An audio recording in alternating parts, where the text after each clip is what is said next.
If Newtown couldn't change us, what will? A year after the horrible tragedy in Newtown, it seems nothing is big enough to change our gun culture.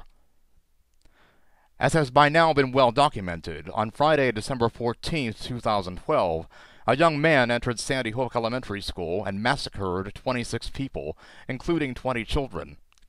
He had murdered his mother prior to traveling to Sandy Hook, and ended his own life as first responders made their way to the school.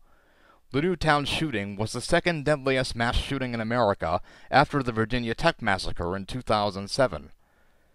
In the 12 months since that man slaughtered his mother, 20 first-grade children, and 6 educators, there have been 26 more school shootings in America. We have lost 194 children aged 12 and under to gun violence. The American Academy of Pediatrics has studied the statistics and concluded there is a, quote, significant association between the percentage of gunshot wounds occurring in the home and the percentage of households containing firearms, loaded firearms, and unlocked loaded firearms, unquote.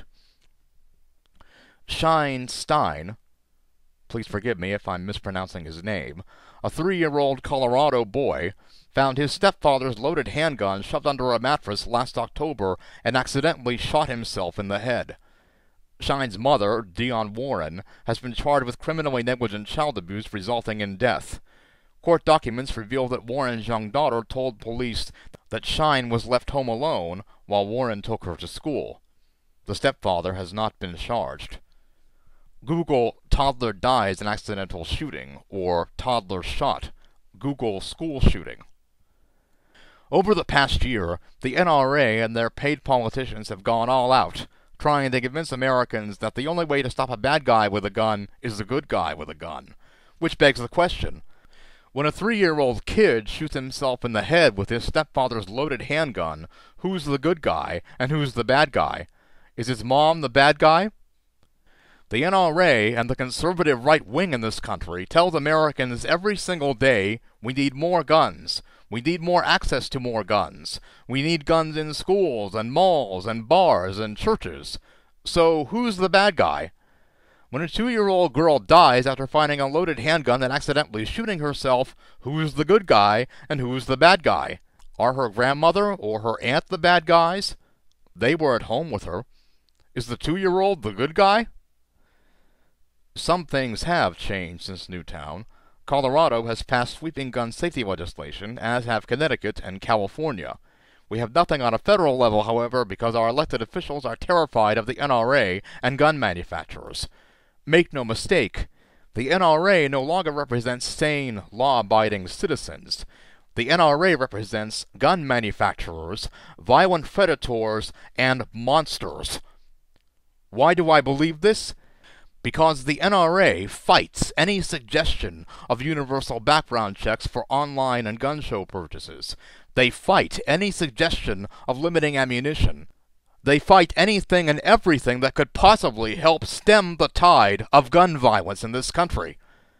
Australia doesn't have the NRA, so when a mass shooting occurred there in 1996, politicians were able to pass sweeping gun reform, and that reform has worked.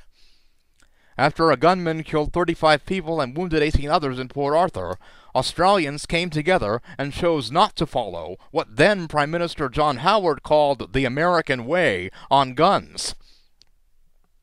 Polls conducted through the enactment of new gun laws found that 90% of Australians approved of the legislation. Australian athlete and student Christopher Lane paid for the difference between Australia and America with his life. Last August, 22-year-old Lane was shot and killed by 3 teenagers as he jogged along a road in Oklahoma. One of the teens told police, "We were bored and didn't have anything to do, so we decided to kill somebody." The somebody they killed was an Australian college student attending school on a scholarship.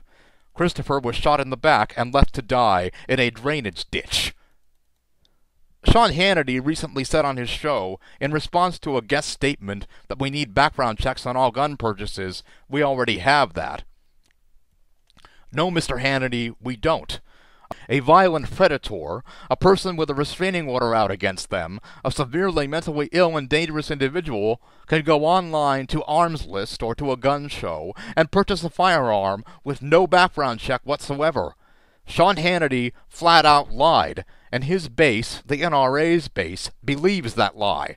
They believe that criminals don't follow laws, and so it doesn't matter, and all this is just a plot to take every single gun out of the hands of every single American. Newtown should have been a wake-up call, and for some states it was. On the federal level, the Manchin-Toomey bill, an incredibly weak piece of legislation, failed to garner the support it needed to pass because of the NRA. Decades ago, the NRA supported gun control, and leaders of the group helped draft the Uniform Firearms Act in the 1920s. Those days of sane thinking are long gone. The NRA is now part of the anti-government, borderline sovereign citizen brigade, ginning up fear at every turn.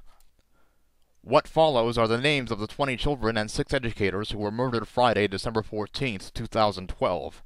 Kids who didn't have all their adult teeth. Kids who still believed in Santa. Teachers who loved their students and tried to protect and save them. I ask again, if Newtown couldn't change us, what will?